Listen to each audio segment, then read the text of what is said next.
साथियों, आज की इस क्लास में हम पढ़ेंगे मुगल साम्राज्य। कल हमने दिल्ली सल्तनत पढ़ चुके थे और आज हम पढ़ेंगे दिल्ली सल्तनत के पतन के बाद जो मुगल साम्राज्य की स्थापना हुआ, किस तरह से मुगल साम्राज्य आए और किस तरह से शासन किया और कैसे इसका पतन हुआ। तो मुगल साम्राज्य में हम पढ़ेंगे बाबर, हुमायूं, औरंगजेब, शाहजहां, इन सभी को हम पढ़ेंगे। और ये सब के सब जो है ना, एक ही परिवार से आते थे। बाबर, हुमायूं, अकबर, औरंगजेब, ये सब के सब क्या है, ये एक ही परिवार के लोग थे। समझ रहे हैं ना। तो चलिए हम आज इन सभी का बारी बारी से एक एक करके पढ़ेंगे, ठीक है ना। तो क्लास शुरू करने से पहले मैं कुछ बातें बता देना चाहता हूं कि इसमें हम और क्या क्या पढ़ेंगे, ठीक है ना। तो आज की इस क्लास में कोई राजा की कहानी हम नहीं पढ़ेंगे। आज की कहानी उस आदमी की है जिसने किसी दूसरे देश से आया लेकिन हिंदुस्तान को इतिहास बदल दिया। किसी दूसरे देश से आया लेकिन हिंदुस्तान के इतिहास को बदल दिया। आज मैं आपको ऐसे बादशाहों की कहानी सुनाने जा रहा हूं जो तोप लेकर आए, जिन्होंने लाल किला को बनवा दिया, जिन्होंने ताजमहल को बनवा दिया और जिनकी किस गलतियों से इतना बड़ा साम्राज्य टूट गया, ठीक है ना। लाल किला को भी बनवा दिया और ताजमहल को भी बनवाया, और किन गलतियों से, ठीक है ना, इस राजा का साम्राज्य टूट गया, इसके बारे में हम आज पूरी विस्तार से जानेंगे। दोस्तों, बहुत ही मज़ा आने वाला है। अगर आप पूरी लास्ट तक देख लेते हैं तो शायद आपको मुगल साम्राज्य की जो पूरी थ्योरी कॉन्सेप्ट है आपको अच्छी तरह से समझ में आ जाएगा।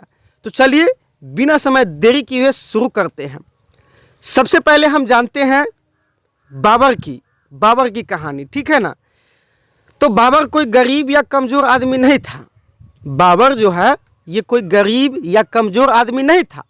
वह तैमूर और चंगेज खान की नस्ल से था। तैमूर के चंगेज खां के वंशज थे। बाबर तैमूर के चंगेज खान के नस्ल थे।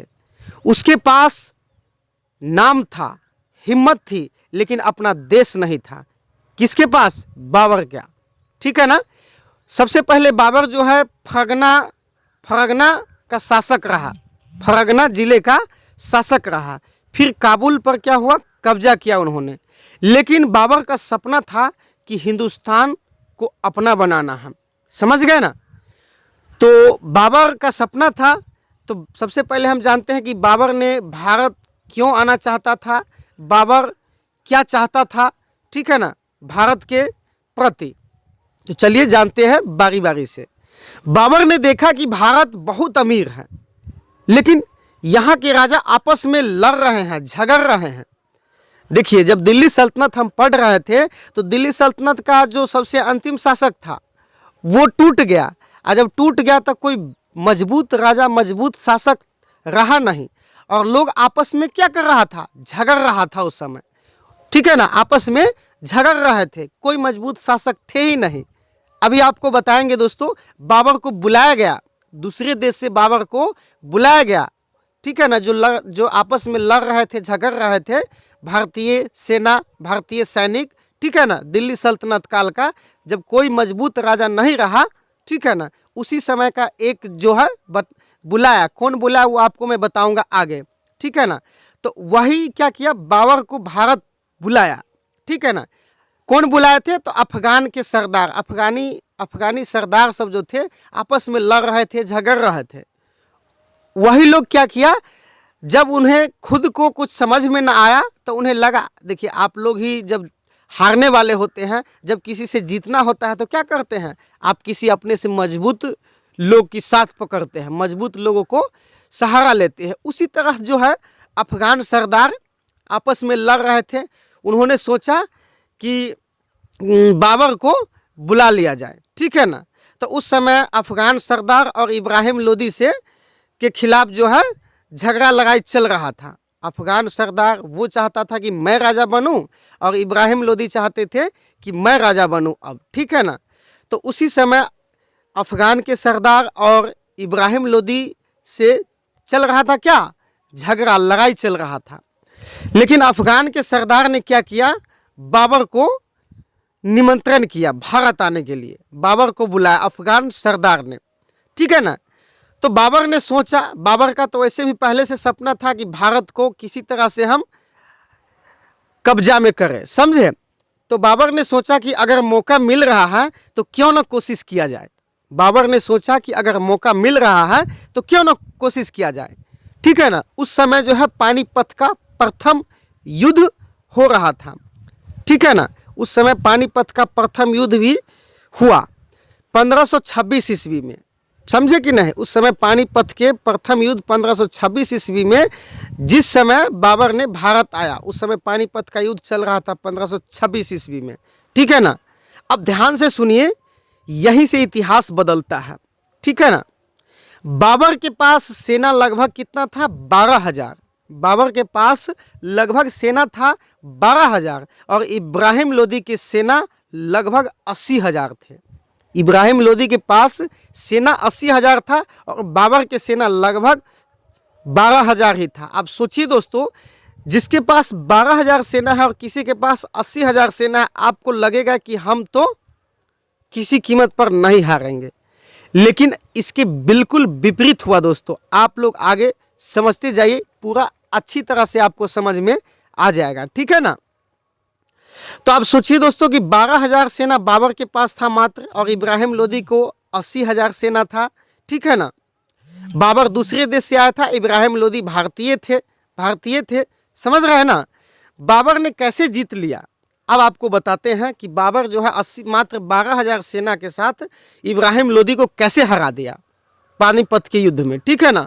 1526 ईस्वी में युद्ध जो चल हुआ, पानीपत का युद्ध हुआ 1526 ईस्वी में।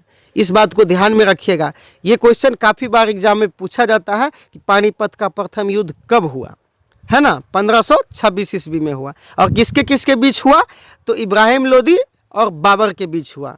बात समझ में आ गया ना। तो चलिए आप जानते हैं कि बाबर ने कैसे जीता, इतना कम सैनिक उनके पास था। बाबर के पास संख्या नहीं थी, लेकिन उसके पास दिमाग और उसके पास हथियार तोपें थी। उसके पास क्या था, दिमाग था, कुछ हथियार तोपें भी थी। उसने अपने बुद्धि के बदौलत उस युद्ध को जीता, क्योंकि उसके पास सैनिक कम थे, समझे कि नहीं। तोप खाने का इस्तेमाल किया, तुर्की युद्ध पद्धति अपनाई।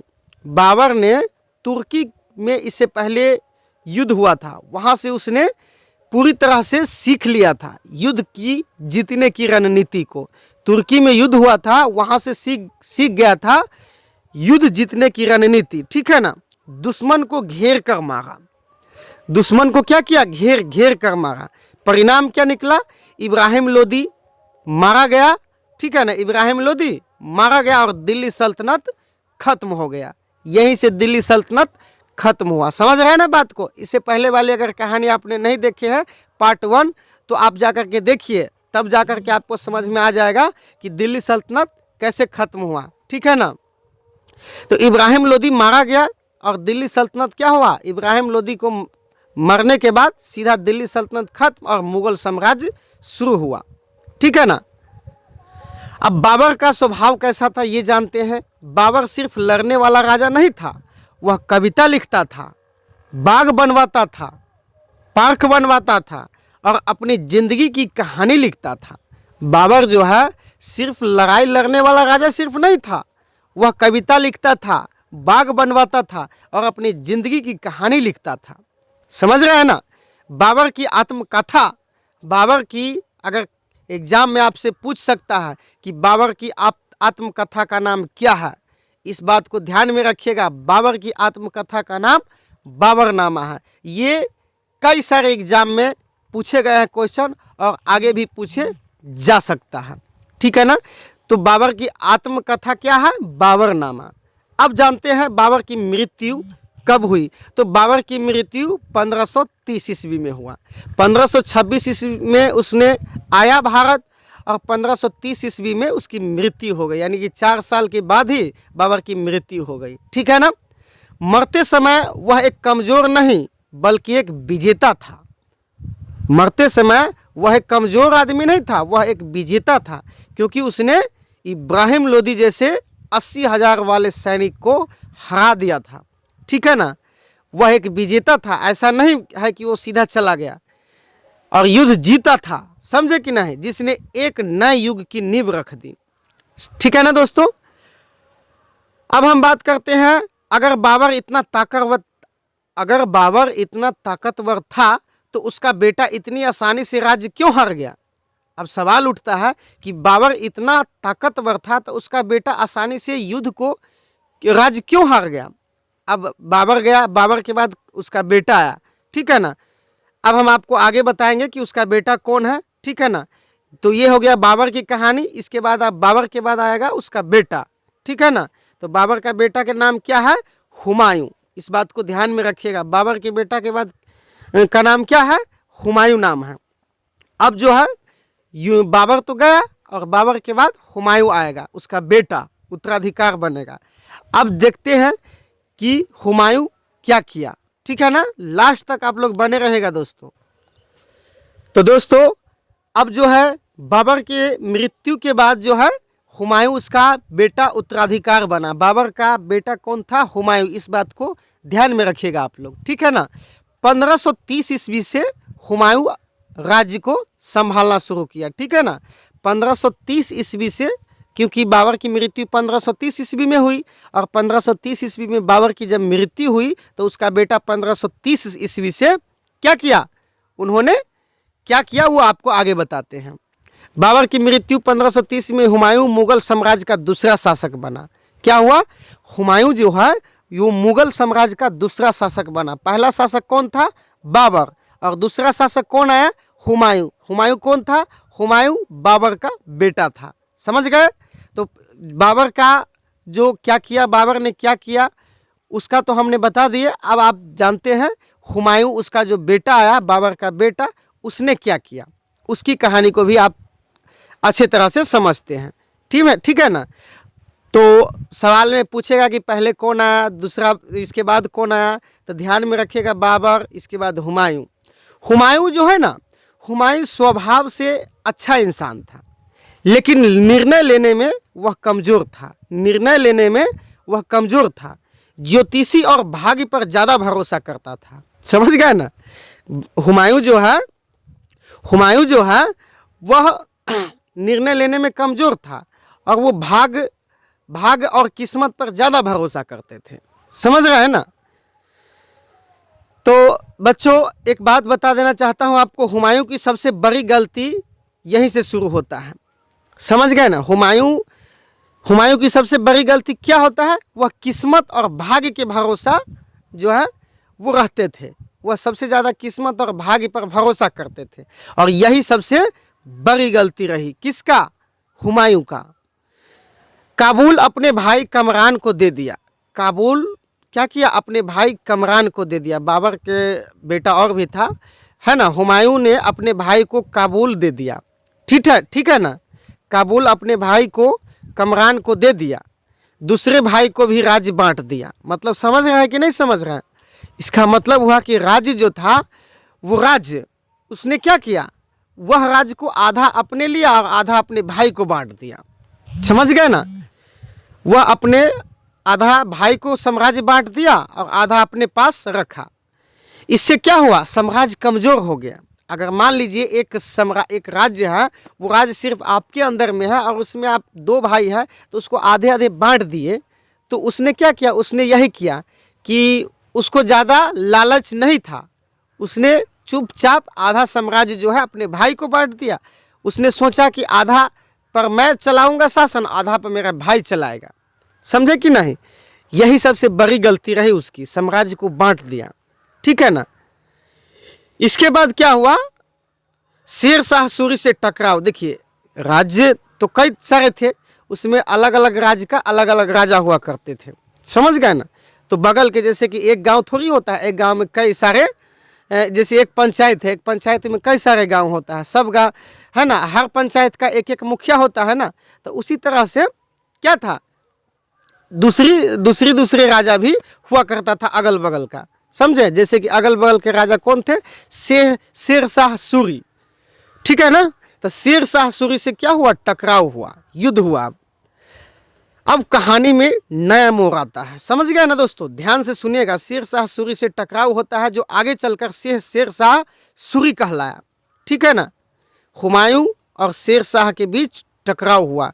जैसे कि मान लीजिए एक पंचायत से दूसरी पंचायत में युद्ध हो रहा है, एक साम्राज्य से दूसरे साम्राज्य के साथ क्या हुआ, राजा के साथ युद्ध हो रहा है ना। तो कौन था, शेर शाह सूरी। कौन सा युद्ध हुआ उन दोनों के बीच, चौसा का युद्ध हुआ।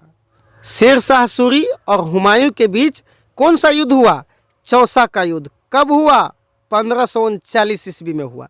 इस बात को ध्यान में रखिएगा।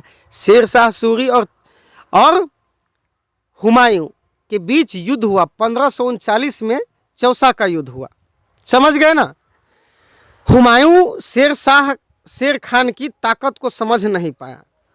हुमायूं जो है शेर शाह सूरी की ताकत को समझ नहीं पाया। युद्ध हुआ चौसा का, हुमायूं की हार हो गई, क्योंकि शेर शाह सूरी की ताकत को जो है ना हुमायूं नहीं समझ पाया। हुमायूं मुश्किल से जान बचाकर भागा, समझ गए ना। हुमायूं क्या किया, मुश्किल से जान बचाकर वहां से भागा, ठीक है ना। ये तो हो गया पहला युद्ध। इसके बाद कन्नौज का युद्ध फिर 1540 ईस्वी में शुरू होता है, समझे। इसके बाद अगर पहली हार से कोई सबक न मिले तो दूसरी हार तय होती है, समझ गए ना। पहली हार थी हुमायूं को, पहली युद्ध में क्या किया, हुमायूं हार गया। इसके बाद फिर कन्नौज का युद्ध 1540 ईस्वी में हुआ, ठीक है ना दोस्तों। कन्नौज में फिर युद्ध, फिर से हार हुआ। फिर एक बार युद्ध हुआ, एक बार तो वहां से भाग गया चौसा का युद्ध में हुमायूं, चौसा का युद्ध में हुमायूं भाग गया। फिर इसके बाद क्या हुआ, फिर दूसरी बार युद्ध करना शुरू किया। कन्नौज का युद्ध हुआ 1540 ईस्वी में। फिर कन्नौज के युद्ध में हुमायूं हार गया और दिल्ली और आगरा हाथ से निकल गया।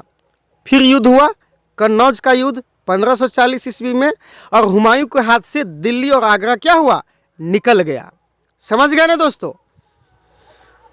1540 से 1555 तक की आप कहानी को समझते हैं, ठीक है ना दोस्तों।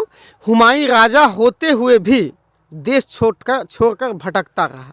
हुमायूं की बात करें तो हुमायूं राजा होते हुए भी देश को छोड़कर भटक रहा था, क्योंकि उसका जो साम्राज्य था वो हाथ से निकल गया था, शेर शाह सूरी के हाथ में चला गया था, ठीक है ना। सिंधु, बलूचिस्तान और अंत में ईरान पहुंचा। हुमायूं जो है भटकता रहा, देश छोड़कर भाग गया। राजा है फिर भी देश छोड़कर भाग गया। क्यों, क्योंकि शेर शाह सूरी से युद्ध में नहीं जीत पाया। लेकिन वो राजा है, फिर भी वो इधर उधर भटकता रहा, सिंधु में, बलूचिस्तान में, अंत में ईरान पहुंच गया, ठीक है ना। अब ईरान की मदद से ईरान के शासक का नाम था शाह तमास्प। हुमायूं की मदद की, ईरान गया, ईरान में उन्होंने अपना परिचय दिया, अपना बताया कि हाँ हम ऐसे ऐसे राजा हैं, ठीक है ना। तो वहाँ ईरान के जो शासक थे वो हुमायूं की मदद की। हुमायूं को क्या किया, मदद किया। ईरान के शासक ईरान भाग गए थे वो देश छोड़ करके। हुमायूं, इस बात को ध्यान में रखिएगा, किससे युद्ध करते समय, तो शेर शाह सूरी से। ईरान भाग गए थे, ईरान की मदद से ईरान के जो शासक थे उन्होंने क्या किया, हुमायूं को सेना दिया, धन दिया, मतलब युद्ध के लिए, उसे लड़ाई के लिए हथियार, बम, तोप सब दिए, समझे कि नहीं समझे। यानी कि युद्ध करने के लिए भाई अगर आपके पास हथियार ही नहीं रहेगा, औजार ही नहीं रहेगा, आप युद्ध करिएगा, जीत पाइएगा युद्ध में। आपके पास औजारें नहीं रहेगा, युद्ध करने चलिएगा और औजार घर ही पे भूल जाइएगा, तो क्या होगा, आप हार जाइएगा। उसी तरह से उसको क्या किया, हथियार दिया। कौन, ईरान के शासक, समझ गए ना। किसको दिया, तो हुमायूं को। इसके बदले हुमायूं को कुछ शर्तें माननी पड़ी भाई। उसने कहा कि मैं तुमको सैनिक दे रहा हूँ, अपना सैनिक दे रहा हूँ, अपना हथियार दे रहा हूँ, लेकिन इसके बदले में तुमको मेरा एक कुछ शर्त मानना होगा, समझ गए ना बात को। इसके बदले में कुछ शर्त मानना होगा। तो हुमायूं ने माना शर्त क्या थी वो मैं आपको आगे बताऊंगा, ठीक है ना दोस्तों। हुमायूं की वापसी अब 1555 में होता है। हुमायूं जो है पहले तो युद्ध छोड़कर रणनीति भाग गया था। अब हुमायूं कई देशों से घूमा, ठीक है ना। तब क्या हुआ, 1555 में उसने फिर वापस आया। कई साल के बाद वह फिर भटकते भटकते, ठीक है ना, पहुंचा। हुमायूं ने फिर से हिम्मत जुटाया। हुमायूं ने फिर से हिम्मत जुटाया। भाई वो साम्राज्य का राजा था, लेकिन वो भटक रहा था। लेकिन फिर से उसने युद्ध को हारते हुए उसे मंजूर ना था। समझ गए ना दोस्तों। उसने फिर से दोबारा वापस लौटा। कब? तब 1555 ईस्वी में वापस लौटा और फिर से दिल्ली पर कब्जा कर लिया। मुगल साम्राज्य की वापसी के लिए उसने जो है फिर से दिल्ली पर कब्जा कर लिया। समझ गए ना दोस्तों। इतने सैनिक लेकर आए, इतने सारे हथियार लेकर के आए। उसने क्या किया, शेर शाह सूरी को हरा दिया। शेर शाह सूरी को हरा दिया। अब फिर जो है, अब जो है इस बार दूसरी बार युद्ध में उसने जीत गया। और जब जीत गया तो दिल्ली पर कब्जा हो गया फिर से उसका अपना। अब हुमायूं की मृत्यु के बाद करें तो 1556 ईस्वी में हुमायूं की मृत्यु हो गया, ठीक है ना। एक दिन हुमायूं पुस्तकालय की सीढ़ियों से गिर गया। हुमायूं की मृत्यु कैसे हो गया?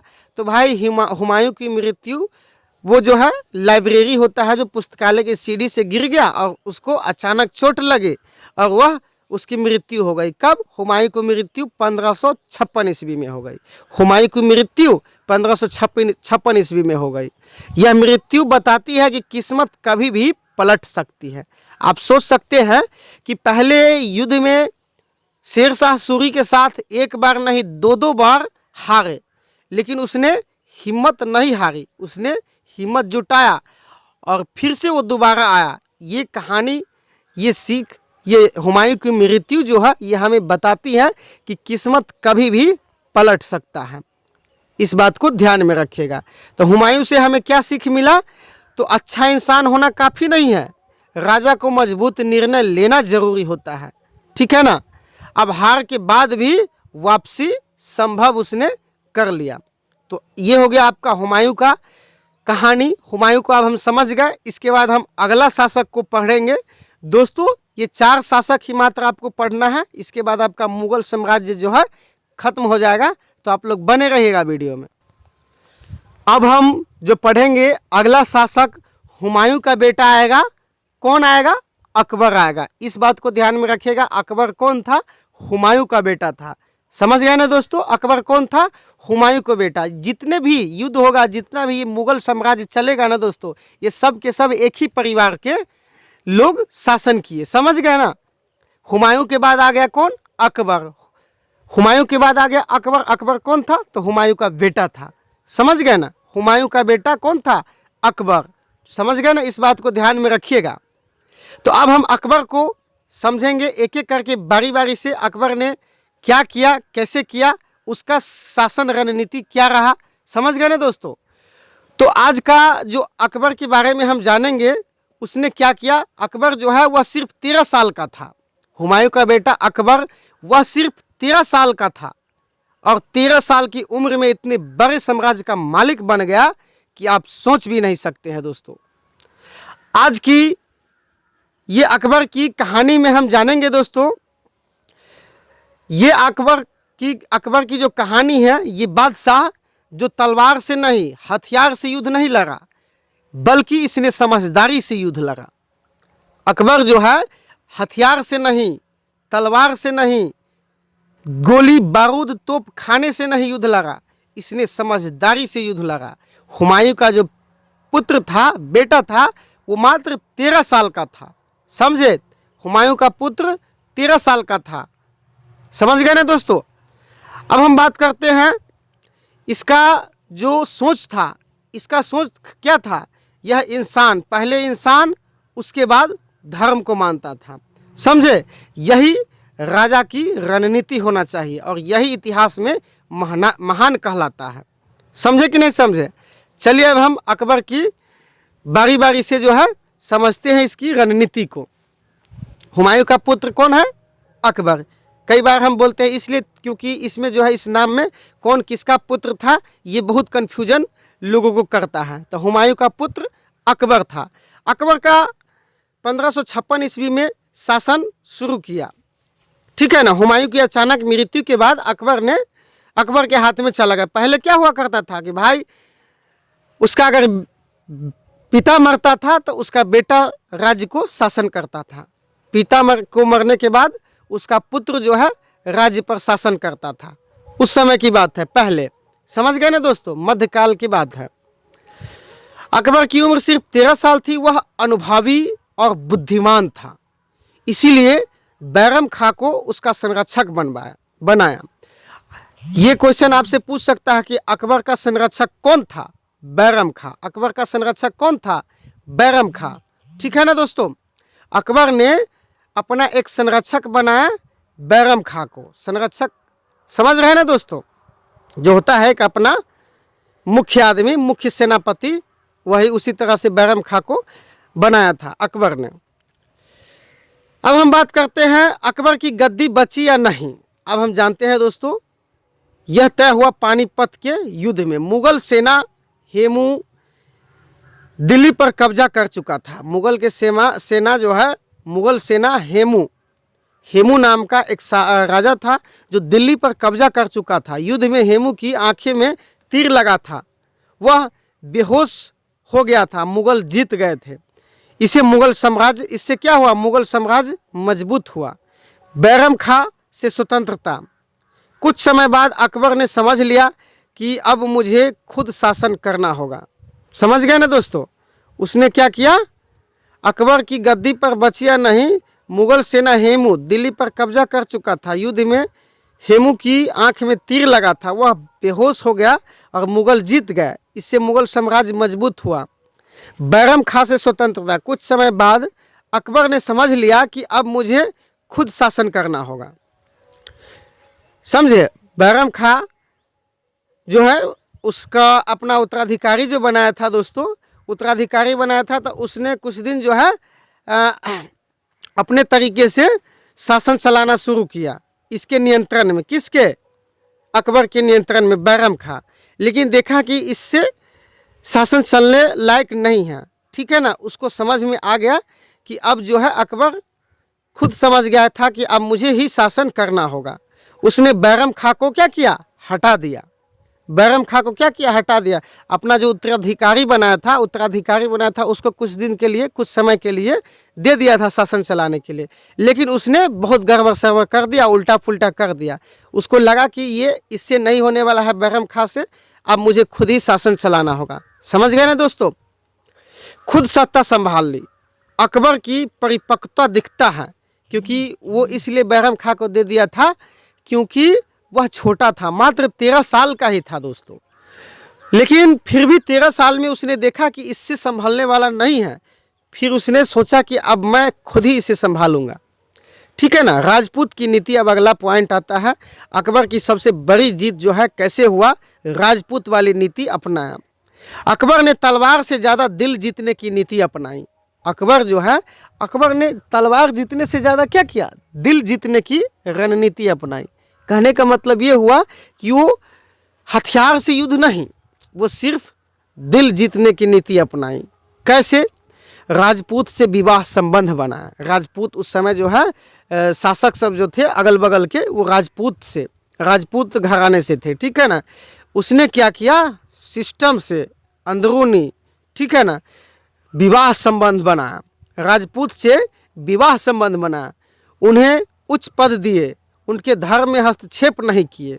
मतलब समझ गए ना, देखिए क्या दिमाग लगाया उसने। विवाह संबंध अपनाए, राजपूतों से क्या किया? राजपूत घराने में विवाह करना शुरू किए, उससे संबंध बनाए, मित्रता की, दोस्ती की, ठीक है ना। उन्हें उच्च पद दिए, उच्च से उच्च पद दिए। किसको? राजपूत घराने लोगों को।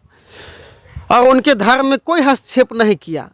इससे साम्राज्य अंदर से मजबूत हुआ। इससे क्या हुआ? साम्राज्य अंदर से मजबूत हुआ। इसके बाद अगला पॉइंट जो आता है, धार्मिक नीति सुलह एक कुल। धार्मिक नीति सुलह एक कुल। अकबर का सिद्धांत था सभी धर्म बराबर है। अकबर का सिद्धांत क्या था? कि सभी धर्म बराबर है, कोई धर्म बड़ा नहीं है और कोई धर्म छोटा नहीं है। उसने जजिया कर हटा दिया। अकबर ने क्या किया, जजिया कर हटा दिया। भाई आपसे क्वेश्चन यहाँ से पूछ सकता है कि जजिया कर किसने हटाया, तो जजिया कर अकबर ने हटाया।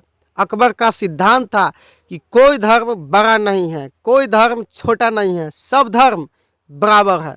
उसने जजिया कर को हटा दिया, धार्मिक स्वतंत्रता दिया, अलग अलग धर्मों से वाद विवाद किया, संवाद किया। समझ गए ना दोस्तों, अगर अलग अलग धर्मों से वाद संवाद किया, हर तरह के धर्मों से, किसी को उच्च नीच नहीं समझा।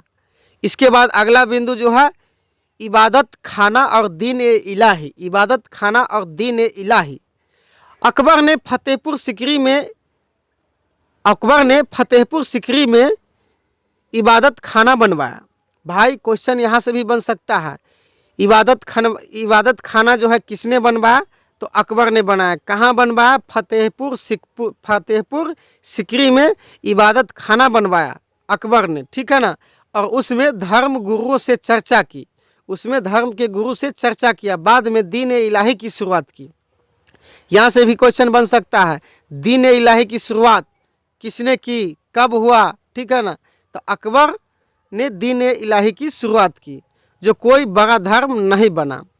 दीन ए इलाही का मतलब था कि कोई धर्म बड़ा नहीं है और कोई धर्म छोटा नहीं है। तो आपसे सीधा घुमा के क्वेश्चन पूछेगा, दीन ए इलाही की शुरुआत किसने की, तो अकबर ने किया। इसका अर्थ क्या था दीन ए इलाही का, तो इसका अर्थ था कोई बड़ा धर्म नहीं है और कोई छोटा धर्म नहीं है। अगला बिंदु जो है प्रशासनिक सुधार। अकबर ने मजबूत व्यवस्था बनाई, अकबर ने मजबूत व्यवस्था बनाई। मनसबदारी प्रथा, जागीरदारी व्यवस्था, टोडरमल की व्यवस्था, यही अवस्था मुगल साम्राज्य की रीढ़ बनी। मुगल साम्राज्य की रीढ़ कौन कौन अवस्था बनी, अकबर ने मनसबदारी प्रथा शुरू किया, जागीरदारी व्यवस्था शुरू किया और टोडरमल की भूमि व्यवस्था शुरू किया, और यही व्यवस्था मुगल साम्राज्य की रीढ़ बनी। समझ गए दोस्तों। अब आगे हम बात करते हैं अकबर के समय साहित्य। अकबरनामा, अकबर के समय में कैसा साहित्य था, अकबरनामा अबुल फजल आइन अकबरी, उस समय का जो साहित्य था अकबरनामा अबुल फजल आइन अकबरी, ठीक है ना। अकबरनामा के समय क्वेश्चन अगर पूछेगा कौन सा साहित्य था, अकबरनामा अबुल फजल आइन अकबरी, इस तीनों में से कोई भी रहे तो बस टिक मार देना है आपको। समझ गए दोस्तों। अब क्या होता है, अकबर का पतन, अब जो है अकबर की लास्ट समय आ जाता है। अकबर की मृत्यु हो जाता है 1605 ईस्वी में। 1605 ईस्वी में अकबर की मृत्यु हुई और वह शासन को अब छोड़ दिया, क्योंकि मृत्यु हो गई तो छोड़ेगा ही भाई। मजबूत साम्राज्य बना, लेकिन अकबर ने क्या किया, एक मजबूत साम्राज्य बना और मजबूत प्रशासन दिया, धार्मिक सहिष्णुता को बढ़ाया। कोई धर्म बड़ा नहीं, कोई धर्म छोटा नहीं है, सब बराबर है ना दोस्तों। और उसने प्रेम की नीति शुरुआत किया। उसने क्या किया, उसने युद्ध नहीं करके उसने प्रेम से आपसी संबंध बनाया एक दूसरे के प्रति, दूसरे राजा से, ठीक है ना। तो मजबूत साम्राज्य, मजबूत प्रशासन, धार्मिक सहिष्णुता, इतने की नींव रखी, और इसी कारण से इतिहास में उसे कहा जाने लगा अकबर बहुत ही महान थे। अकबर क्या थे, बहुत महान शासक थे। इतिहास में कहा जाने लगा कि अकबर बहुत महान शासक थे। अब हम अगला शुरू करेंगे दोस्तों। उसका बेटा, अकबर का बेटा जो है जहांगीर आएगा। अकबर का बेटा जहांगीर आएगा, और जहांगीर जो अकबर का बेटा है उसने क्या किया, उसको भी हम बारी बारी से समझते हैं। तो आप लोग वीडियो में लास्ट तक बने रहेगा दोस्तों, और लाइक कमेंट शेयर करते रहेगा वीडियो को, ताकि और लोगों को भी फ़ायदा मिल सके। ठीक है दोस्तों, चलिए हम शुरू करते हैं अकबर के बेटा जहांगीर को। अब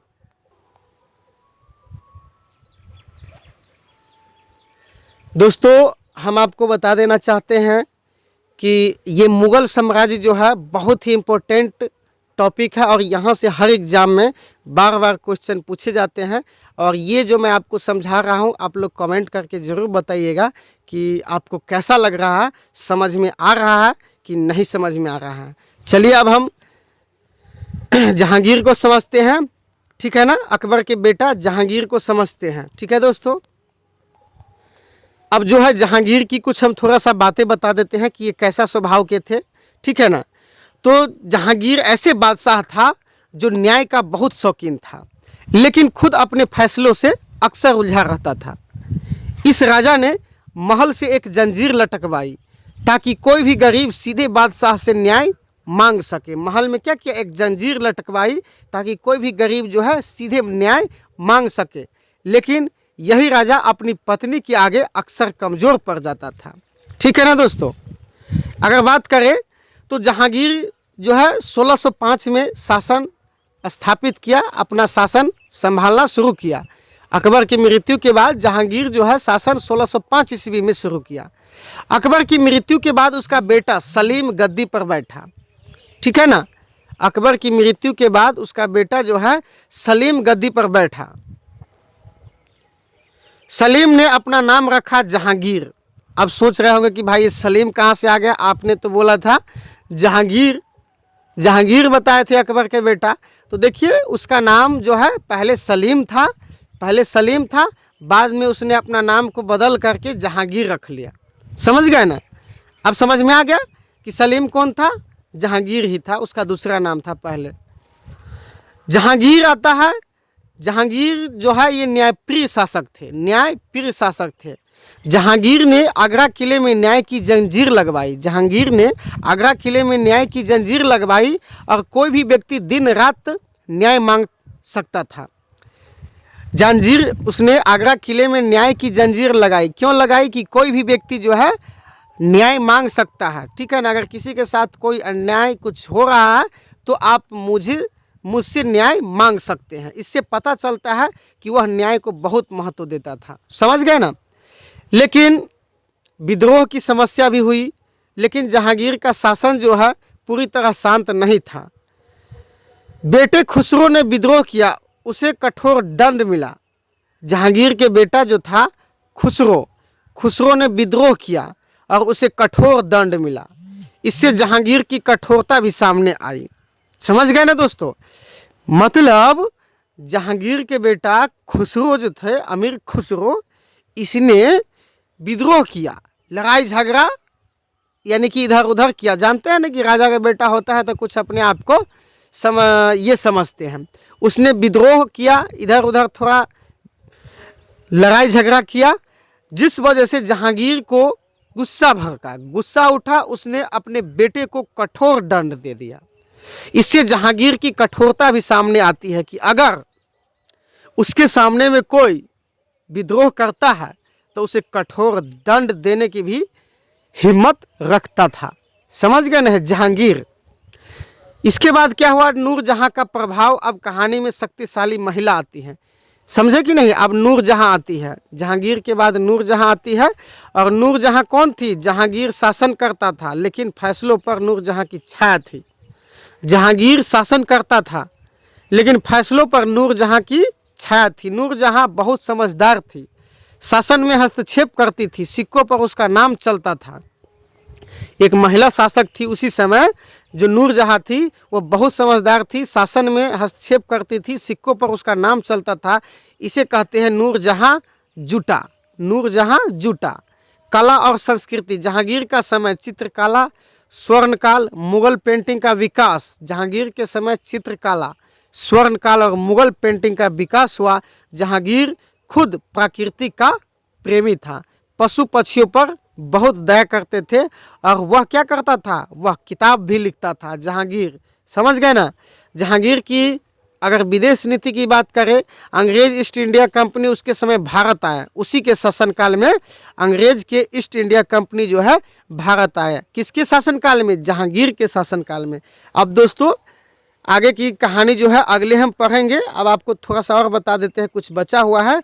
जहांगीर जब मृत्यु हुई, जहांगीर का जब शासनकाल खत्म हुआ, उसी समय जो है अंग्रेजी ईस्ट इंडिया कंपनी भारत आए। ठीक है ना। सर थॉमस मुनरो जहांगीर के दरबार में पहुंचा। सबसे पहले अंग्रेजी ईस्ट इंडिया कंपनी जो भारत आया, उस समय थॉमस मुनरो, सबसे पहले कौन आया? Thomas Munro. कहाँ पहुंचा? जहांगीर के दरबार में। और ये मुगल साम्राज्य का अंतिम शासक था जहांगीर। मुगल साम्राज्य का अंतिम शासक था जहांगीर। तो अब जो है अंग्रेज ईस्ट इंडिया कंपनी को लेकर के सबसे पहले थॉमस मुनरो ने जहांगीर के दरबार में पहुंचा। यह आगे चलकर भारत के इतिहास में बहुत बड़ा मोड़ बना। समझ गए ना। अब जो है जहांगीर की मृत्यु हो जाती है 1627 ईस्वी में, और 1627 ईस्वी में जहांगीर की मृत्यु हो जाती है। उसके बाद राजगद्दी पर बैठा, उसके बाद जो है शाहजहां राजगद्दी पर बैठा। जहांगीर की मृत्यु के बाद शाहजहां राजगद्दी पर बैठा। जहांगीर से सीख लिया न्याय जरूरी है, लेकिन निर्णय में दृढ़ता भी चाहिए। समझ गए ना दोस्तों। तो ये हो गया आपका मुगल साम्राज्य खत्म। अब जो है अगला जो है शासक जो है वो शाहजहां आएगा। अब दोस्तों जहांगीर का पुत्र जो था वो शाहजहां, ठीक है ना। अब शाहजहां आता है और फिर हम शाहजहां, इसको हम भी बारी बारी से समझते हैं, आप लोग ध्यान में रखिएगा दोस्तों। अभी मुगल साम्राज्य की अगर बात करें तो ये पूरा खानदान जो है इसी का अभी चल रहा है। समझ रहे हैं ना। मुगल साम्राज्य चल रहा है, उसकी खानदान जैसे जैसे आता है, क्या क्या शासन करता है, कैसे कैसे करता है, उसको हम बारी बारी से समझते हैं। और एक बात आपको और क्लियर कर देना चाहता हूँ, ये मुगल साम्राज्य 1857 में जाकर के ख़त्म होगा, जब अंग्रेज शासन, अंग्रेज जो है अंग्रेज आएगा और जब उसको शासन छीन लेगा, ठीक है ना, शासन से राजगद्दी से हटा देगा, तब जाकर के जो है मुगल साम्राज्य खत्म होगा। तो आप लोग ध्यान में रखिएगा इस बातों को, ठीक है ना। अभी मुगल साम्राज्य की पूरी तरह खत्म नहीं हुआ है। आप लोग सोच रहे होंगे कि ये 4 ही पढ़ना था, लेकिन नहीं, इससे आगे भी आपको पढ़ना है, ठीक है ना दोस्तों। ये मुगल साम्राज्य का जो 4 था वो महत्वपूर्ण था, उसको हम बताए थे। अब आगे आप समझिएगा, ठीक है ना। तो शाहजहां का अब आता है जहांगीर के बाद शाहजहां, उसका पुत्र, जहांगीर का पुत्र कौन, शाहजहां, ठीक है ना। जहांगीर की मृत्यु हो जाता है 1627 ईस्वी में। इसके बाद शाहजहां आता है, ठीक है ना। उसका बेटा जो है बहुत संघर्ष करता है शाहजहां, अंत में खुर्रम विजेता बनता है। शाहजहां जो है, खुर्रम और शाहजहां में युद्ध संघर्ष होता है अपने अपने राजगद्दी के लिए, लेकिन अंत में क्या होता है, खुर्रम जीतता है और शाहजहां गद्दी पर बैठता है, ठीक है ना। खुर्रम विजेता बनता है और वही गद्दी पर बैठता है और शाहजहां हार जाता है, ठीक है ना। और उसके बाद संघर्ष हुआ, खुर्रम विजेता बना, ठीक है ना। उसके बाद क्या हुआ, जब उसके बाद मृत्यु हुआ जहांगीर का, जब मृत्यु हुआ, जहांगीर का मृत्यु हुआ, इसके बाद जो है युद्ध चलता रहा। इसके बाद उसका बेटा संभाला युद्ध को, और युद्ध क्या हुआ, जीत गया। जब जैसे ही युद्ध जीता उसका बेटा खुर्रम, ठीक है ना, खुर्रम जीता तो क्या हुआ, राजगद्दी पर बैठ गया। और एक बात आप लोग को और बताना चाहता हूं दोस्तों, उस समय जो राजा की बात चल रही थी, राजा में युद्ध हो रहा था, और हमेशा उसी का पुत्र खानदान जो है राजा कैसे बनता था, इसलिए बनता था, अगर वो हारने वाला भी था ना, होता था ना, तो उसको क्या करता था, लोग मिल करके जो है उसे जिता देता था। समझ रहे हैं ना बात को। यानी कि किसी भी तरह से राजा को हारने नहीं दिया जाता था, चाहे किसी भी तरीका, कोई भी तरीका अपनाना पड़े। यानी कि राजा को हारने दिया ही नहीं जाता था। अगर वो हारने वाला भी होता था उसको जिता दिया जाता था। क्यों?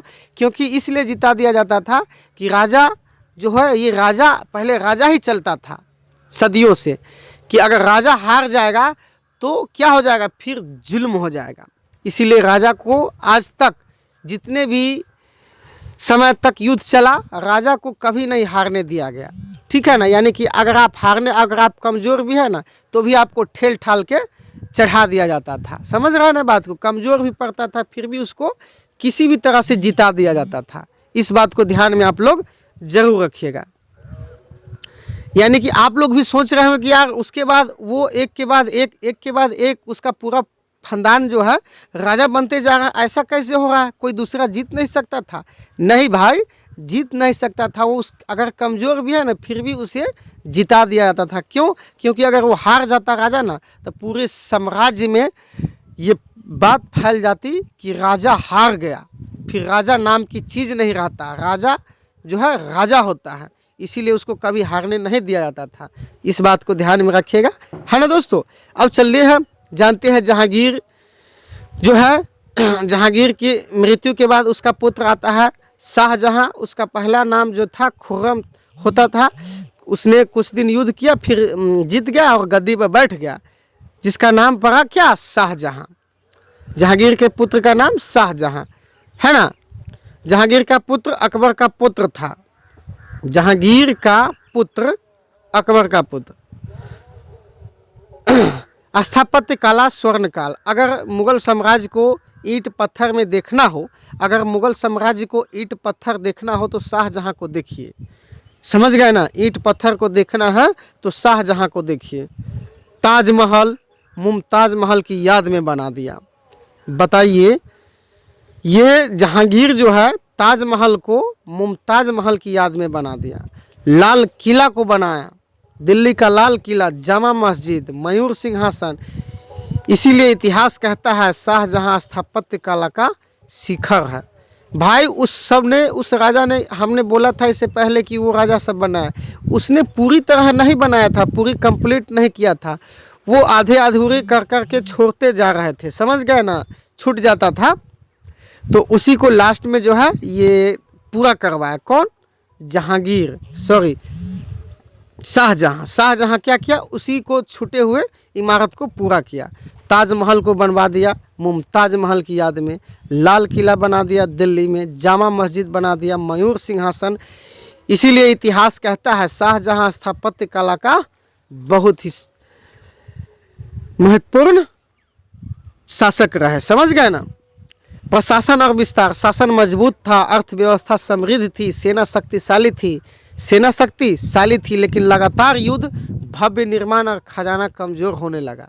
भाई जहांगीर शाहजहां जो है के समय में लगातार युद्ध हो रहा था, ठीक है ना, और भव्य भव्य निर्माण कर रहे थे, यानी बड़े बड़े मंदिर मस्जिद बना रहे थे, बड़े बड़े इमारत बना रहे थे। इससे क्या हुआ? और लगातार युद्ध भी हो रहा था। इससे क्या हो रहा था? आप सोच सकते हैं ना दोस्तों कि बड़े बड़े भव्य अगर बना रहा है मंदिर घर, ठीक है ना, तो पैसा खर्च होता जा रहा था, लगातार युद्ध में खर्च हो रहा था, इधर खर्च हो रहा था, यानी कि क्या हो रहा था? इससे खजाना कमज़ोर होने लगा। अब सोचिए, अगर लगातार आप घर पे घर, बिल्डिंग पे बिल्डिंग, महल पे महल खड़ा करिएगा, क्या होगा? पैसा खजाना खाली होगा कि नहीं होगा? उसी तरह से जो है बड़े बड़े महान महान बिल्डिंग, महान महान मतलब समझ रहे हैं ना, इमारत बनाना शुरू कर दिए थे। और क्या हुआ? इससे बहुत ज़्यादा पैसा खर्च हो रहा था। और क्या हुआ? युद्ध में भी भाई खर्च होता था ना, युद्ध ऐसे तो होता नहीं था, खर्च होता था। इससे क्या हुआ? खजाना कमज़ोर होना शुरू हो गया, ठीक है ना। इससे खुद दुखद मोड़ आता है। इसके बाद एक दुखद मोड़ आता है। शाहजहां के जो बेटे हैं, शाहजहां के बेटे दारा शिकोह, शाहजहां के बेटा का नाम था दारा शिकोह, शुजा मुराद, औरंगजेब। इनमें सत्ता के लिए युद्ध हुआ, समझे। यानी कि शाहजहां के दो बेटे थे और दोनों बेटे में आपसी में युद्ध हुआ सत्ता के लिए कि मैं बनूंगा शासक तो मैं बनूंगा, ठीक है ना। अंत में औरंगजेब विजेता बन गया। शाहजहां का बेटा जो था औरंगजेब, ठीक है ना, उसी का दो बेटे थे, दोनों में लड़ाई हो रहा था और लड़ाई हो रहा था अंदरूनी लड़ाई, और अंत में क्या हुआ? औरंगजेब विजेता बन गया। शाहजहां को क्या कर दिया? कैद कर दिया। अब बात आती है दमदार वाली। शाहजहां को क्या कर दिया? कैद कर दिया। अपने पिता को ही कैद कर दिया। खूब लड़ाई आपस में कर रहे थे और शाहजहां की को कैद कर दिया। जिस राजा ने इतने महल बनवाए, उसी को अपने ही बेटे ने अपने ही महल में कैद कर दिया। बताइए, शाहजहां का जो पुत्र था, उसका जो पुत्र था, ठीक है ना, अपने ही पिता को अपने ही महल में बंद कर दिया। आप समझ रहे हैं दोस्तों, जिस राजा ने इतनी बड़े बड़े महल इमारत बनवाया और उसके ही बेटे ने अपने महल में कैद कर दिया। ये सोचने वाली बात है। क्यों ऐसा हुआ? इसके भी पीछे रीजन होगा कुछ न कुछ, ठीक है ना। औरंगजेब ने शाहजहां को आगरा किले में कैद कर दिया। औरंगजेब शाहजहां का पुत्र क्या था? कौन था? औरंगजेब। शाहजहां का पुत्र कौन था? औरंगजेब। औरंगजेब जो है आगरा के किले में कैद कर दिया। वहीं से वह ताजमहल को निहारता रहा। समझ गए ना। आगरे के किले में क्या कर दिया? कैद कर दिया। उसका बेटा ही, किसका? शाहजहां का। शाहजहां का बेटा औरंगजेब उसको आगरे में कैद कर दिया, आगरा के किले में। अब क्या होता है? शाहजहां की मृत्यु हो जाता है भाई 1666 ईस्वी में। शाहजहां की मृत्यु हो जाता है ताजमहल में, ठीक है ना। और उसने ताजमहल बनाया था किसके लिए? मुमताज महल की याद में, अपनी पत्नी के यादों में, अपनी प्रेमिका की यादों में जो है उसने ताजमहल बनवा दिया था। समझ गए ना दोस्तों, ताजमहल बनवा दिया था। तो क्या किया, उसका जो पुत्र था, शाहजहां के पुत्र औरंगजेब, उसने क्या किया, मुमताज़ महल के पास उसको दफना दिया। उसका मुमताज़ महल जो उसकी पत्नी थी उसी के पास में जो है दफना दिया गया, ठीक है ना, उसका पुत्र के द्वारा। शाहजहां से क्या आपने सीखा, वैभव अस्थाई नहीं होता है, सत्ता में अपनों से ही संघर्ष होता है, सत्ता में अपनों से ही संघर्ष होता है। ये आपको जो है शाहजहां खत्म हुआ। अब अगला जो शासक वो औरंगजेब आएगा, शाहजहां का जो पुत्र रहेगा वो, उसका हम विषय अगले समझाएंगे।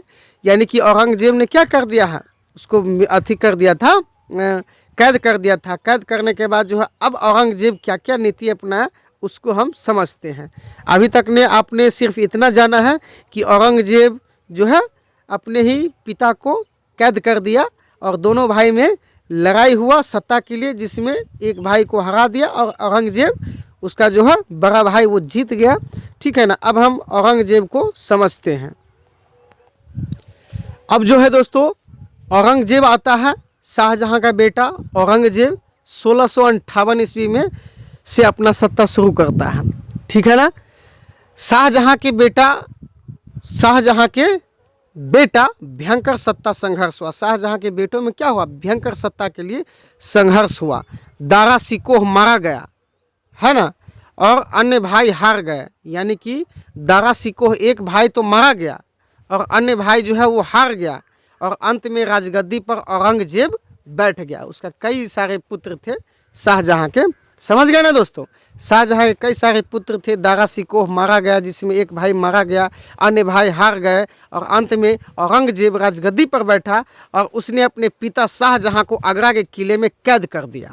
अब सोचिए, उसका पिता जो इतने इतने बड़े बड़े महल बनवाए थे, उसको अपने ही पिता को औरंगजेब लाल किला में अपने ही पिता को अपने ही महल में कैद कर दिया। समझ गए ना दोस्तों। औरंगजेब गद्दी पर बैठा और आगरा के किले में क्या कर दिया, कैद कर दिया अपने पिता को। अब यहाँ से शुरू होता है औरंगजेब की कहानी। धार्मिक नीति, यहीं से मुगल नीति में बड़ा बदलाव आता है। धार्मिक नीति यहाँ से मुगल साम्राज्य में बहुत ही बड़ी बदलाव आता है। कब से, औरंगजेब से। समझ, औरंगजेब के बाद औरंगजेब से जो है बहुत ही बड़ी बदलाव परिवर्तन आता है, ठीक है ना। क्या आता है, कट्टर सुन्नी मुसलमान था औरंगजेब, जो है एकदम कट्टर मुसलमान था। कई मंदिर तुड़वाए, बताइए, औरंगजेब कट्टर मुसलमान था, कई मंदिर तुड़वाए, जजिया कर दोबारा लगा दिया। इससे हिंदू में असंतोष बढ़ा, इससे हिंदू नाराज हुए, ठीक है ना। जजिया कर को दोबारा लगा, इससे हिंदू असंतोष बढ़ा, हिंदू में असंतोष बढ़ा, विद्रोह होना शुरू हो गया। विद्रोह और संघर्ष, औरंगजेब के समय राजपूत विद्रोह, जाट विद्रोह, सिख संघर्ष और सबसे बड़ा मराठा संघर्ष। औरंगजेब के समय जो है राजपूत विद्रोह, जाट विद्रोह और सिख संघर्ष, सबसे बड़ा मराठा संघर्ष चल रहा था उस समय। मराठा संघर्ष औरंगजेब ने दक्षिण भारत में सालों तक युद्ध किया। औरंगजेब ने दक्षिण भारत में सालों तक युद्ध किया, समझ गए ना दोस्तों। औरंगजेब जो है, औरंगजेब दक्षिण भारत में सालों तक युद्ध किया। शिवाजी से संघर्ष, बीजापुर गोलकुंडा पर कब्जा। शिवाजी से संघर्ष, बीजापुर गोलकुंडा पर कब्जा, लेकिन युद्ध लंबा चला, खजाना खाली होता गया, सेना थक गई और मुगल साम्राज्य की कमजोरी साम्राज्य का बहुत बड़ा शुरू हो गया। मुगल साम्राज्य की बहुत ही बड़ा कमजोरी शुरू हो गया, लेकिन संभालना मुश्किल हो गया और प्रशासन कमज़ोर पड़ गया। स्थानीय शासक मजबूत हुआ, विद्रोह बढ़ते गए और फिर औरंगजेब की लास्ट में मृत्यु हो जाता है 1707 ईस्वी में। औरंगजेब की मृत्यु हो जाता है 1707 ईस्वी में। औरंगजेब की मृत्यु हुई, उसके बाद शक्तिशाली शासक नहीं आया। जब औरंगजेब की मृत्यु हुई उसके बाद जो है कोई शक्तिशाली शासक नहीं आया, समझ गए ना दोस्तों। अब बताइए औरंगजेब कितना खतरनाक था।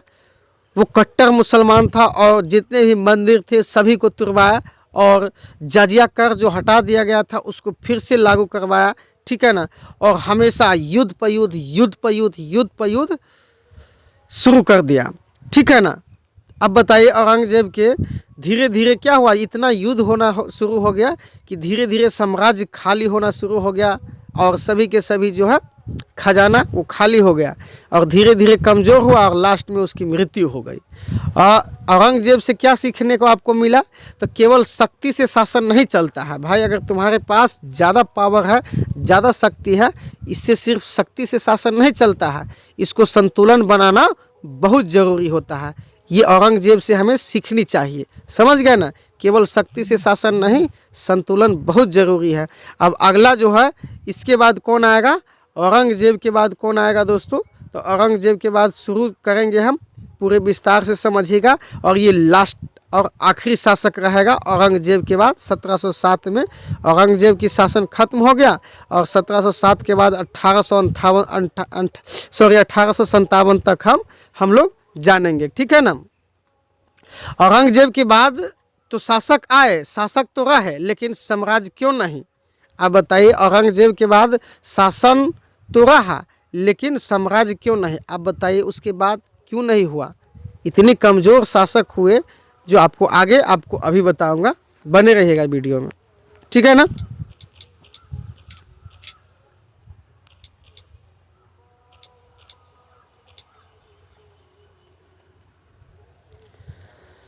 दोस्तों अब हम औरंगजेब के बाद जो है सीधा पढ़ेंगे मुगल साम्राज्य का पतन की ओर हम लोग आप आ चुके हैं, समझ गए ना दोस्तों। मुगल साम्राज्य के पतन के बाद अब 1707 से 1857 तक की जो दौर रहा उसको हम जानेंगे और लास्ट में ये मुगल साम्राज्य का कैसे पतन हो गया ये जानेंगे। इसके बाद मुगल साम्राज्य ख़त्म होगा, फिर अब जो है इसके बाद अंग्रेजी शासक आएगा, समझे। बहादुर शाह प्रथम 1707 से 1712 तक शासन किया। औरंगजेब का पुत्र था बहादुर शाह प्रथम, औरंगजेब का पुत्र था। शांति बनाना चाहता था लेकिन बहुत देर हो चुकी थी, साम्राज्य पर पकड़ ढीली पड़ने लगी थी, समझ गए ना। उसके बाद जो है उसका पुत्र आता है बहादुर शाह प्रथम औरंगजेब के बाद, ठीक है ना। औरंगजेब के बाद वो क्या चाहते थे, उस समय तो है युद्ध के समय एकदम अफरा तफरी माहौल बन चुका था। उसने सोचा कि अब शांति बनाना चाहता है, वो जो है शांति बनाने की सोच रहा था लेकिन बहुत देर हो चुकी थी, साम्राज्य पर बहुत जो है अफरा तफरी फैल गया था। इसके बाद क्या हुआ, इसके बाद शाहजहां, फारुखसियर ये शासक दरबारियों पर निर्भर थे। इसके बाद जो है कौन आया, इसके बाद फारुखसियर ये शासक दरबारियों पर निर्भर थे, खुद फैसले नहीं ले पाते थे। सैयद बंधु, अब बादशाह से ज़्यादा ताकत दो भाइयों के पास थी, अब बादशाह से ज़्यादा ताकत दो भाइयों के पास थी। ये सब छोटे छोटे शासक हुआ करते, इसका इतना कोई कमज़ोर था ही, ये सबसे राज्य शासन चलने वाला नहीं था दोस्तों, ठीक है ना। सैयद हुसैन अली, सैयद अब्दुल्ला, इन्होंने राजा बना, फिर हटा। बाहरी आक्रमण, अब मुग़ल साम्राज्य बाहर से भी टूटने लगा। मुग़ल साम्राज्य पे क्या हुआ, ये छोटे छोटे सैनिक से क्या होगा, इसका जो सेनापति सब जो था उस सेनापति सब से क्या होगा, कुछ नहीं हुआ, उस सब से संभल नहीं पा रहा था साम्राज्य, समझ गए ना दोस्तों। अब मुग़ल साम्राज्य जो है पतन की ओर चलने लगा और बाहरी आक्रमणकारी जो है उस पर टूटने लगा। नादिर शाह का आक्रमण 1739 में दिल्ली टूटी, है ना। नादिर शाह जब आक्रमण किया तो 1739 में दिल्ली टूट गई, मयूर सिंहासन ले गया, ठीक है ना। अहमद शाह अब्दाली अब बार बार भारत पर हमला कर रहा था। अहमद शाह अब्दाली जो है अब बार बार भारत पर हमला कर रहा था क्योंकि उसको संभाल नहीं पा रहा था, ठीक है ना। फिर पानीपत का तृतीय युद्ध हुआ, कब, 1761 ईस्वी में। फिर पानीपत का युद्ध हुआ 1761 ईस्वी में अहमद शाह अब्दाली के साथ, ठीक है ना। 1761 में अब ईस्ट इंडिया कंपनी का प्रभाव जो है धीरे धीरे शुरू हो रहा था। अब कहानी में एक नई शक्ति आती है, अंग्रेजी व्यापार, समझे। 1761 में अब ईस्ट इंडिया कंपनी जो है धीरे धीरे शुरू हो रही है। अंग्रेजी व्यापार के बहाने आए, धीरे धीरे शासन में दखल बढ़ाया। देखा उसने कि यहाँ साम्राज्य जो है पूरी तरह से बिखर चुका है, समझ गए ना। साम्राज्य पूरी तरह से बिखर चुका है। ईस्ट इंडिया कंपनी का प्रभाव अब धीरे धीरे शुरू हुआ।